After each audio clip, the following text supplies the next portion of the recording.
Zechariah chapter 14, verse 1.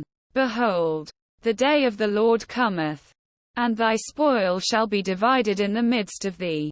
Verse 2. For I will gather all nations against Jerusalem to battle, and the city shall be taken, and the houses rifled, and the women ravished, and half of the city shall go forth into captivity, and the residue of the people shall not be cut off from the city.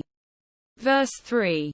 Then shall the Lord go forth, and fight against those nations, as when he fought in the day of battle. Verse 4. And his feet shall stand in that day upon the Mount of Olives, which is before Jerusalem on the east. And the Mount of Olives shall cleave in the midst thereof toward the east and toward the west.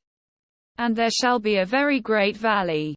And half of the mountain shall remove toward the north, and half of it toward the south.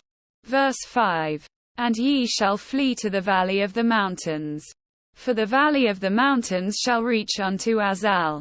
Yea, ye shall flee, like as ye fled from before the earthquake in the days of Uzziah king of Judah. And the Lord my God shall come, and all the saints with thee. Verse 6. And it shall come to pass in that day, that the light shall not be clear, nor dark. Verse 7. But it shall be one day which shall be known to the Lord, not day, nor night, but it shall come to pass, that at evening time it shall be light. Verse 8. And it shall be in that day, that living waters shall go out from Jerusalem, half of them toward the former sea, and half of them toward the hinder sea. In summer and in winter shall it be. Verse 9. And the Lord shall be king over all the earth. In that day shall there be one Lord, and his name one. Verse 10. All the land shall be turned as a plain from Geba to Rimmon south of Jerusalem. And it shall be lifted up, and inhabited in her place. From Benjamin's gate unto the place of the first gate, unto the corner gate, and from the tower of Hananiel unto the king's winepresses. Verse 11. And men shall dwell in it, and there shall be no more utter destruction, but Jerusalem shall be safely inhabited.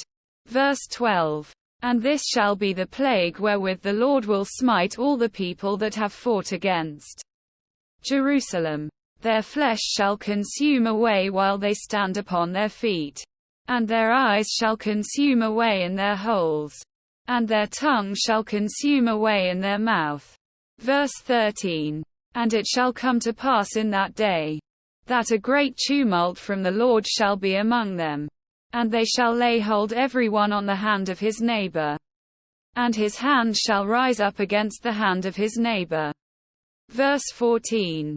And Judah also shall fight at Jerusalem, and the wealth of all the heathen round about shall be gathered together, gold, and silver, and apparel, in great abundance. Verse 15. And so shall be the plague of the horse, of the mule, of the camel, and of the ass, and of all the beasts that shall be in these tents, as this plague. Verse 16. And it shall come to pass, that every one that is left of all the nations which came against Jerusalem shall even go up from year to worship the King, the Lord of hosts, and to keep the Feast of Tabernacles.